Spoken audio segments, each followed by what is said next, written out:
ఎడారిలో సెలయేర్లు. మే 10. నమ్మకము నాకు లేని ఎడల నేనేమవుదును? కీర్తనలు 27:13. ఇలాంటి సందర్భాలలో మనకు కలిగే శోధన ఎంత అపారం. మన జీవితంలో భరించరాని క్షోభలు, ఎడబాట్లు కలిగినప్పుడు మన ఆత్మ ఎంత కృంగిపోతుంది, విశ్వాసం ఎంత చెల్లించిపోతుంది, హృదయం ఎంత కలవరపడుతుంది. ఇక నేను తట్టుకోలేను, ఈ పరిస్థితులు నన్ను కృంగదీస్తున్నాయి, నేనేం చేయాలి? విసుగు చెందవద్దంటున్నాడు దేవుడు. కానీ కష్టాలకు సొమ్మసిల్లిపోయే పరిస్థితి వచ్చినప్పుడు ఎవరు మాత్రం ఏం చేయగలరు? అసలు ఎవరైనా స్పృహ తప్పబోతున్నప్పుడు ఏం చేస్తారు? ఎవరూ ఏమీ చేయలేరు. నీ శరీరం నీ స్వాధీనంలో ఉండదు. స్పృహ తప్పే ముందు నీకు తోడుగా నిలబడ్డ నీ స్నేహితుడి భుజాల మీద ఆనుకోవటానికి ప్రయత్నిస్తావు, వాలిపోతావు, విశ్రాంతి తీసుకుంటావు.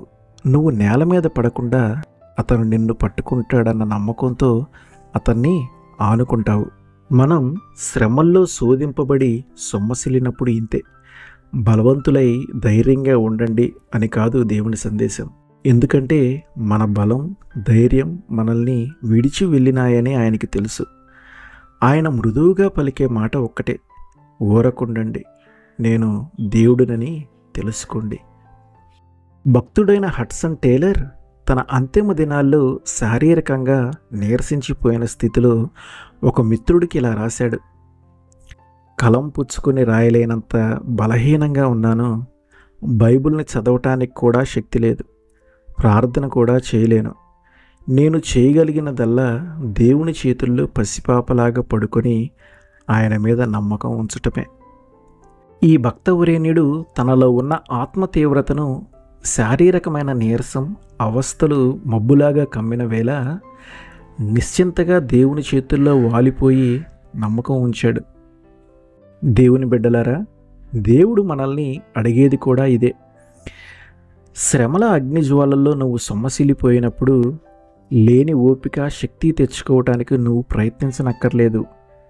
ఆయన దేవుడని గుర్తించి అన్నీ ఆయనకు అప్పగించి నిశ్చింతగా ఉండటమే. ఆయన నిన్ను ఆదుకుంటాడు, క్షేమంగా ఒడ్డుకి చేరుస్తాడు. మనం ఎంత గాఢంగా సొమ్మసిల్లితే దేవుడు అంత శక్తినిచ్చి మధురామృతాన్ని మనకి తాగనిస్తాడు. ధైర్యము తెచ్చుకొని నీ హృదయమును నిబ్బరంగా నుంచుకొనుము. కీర్తనలు 27:14.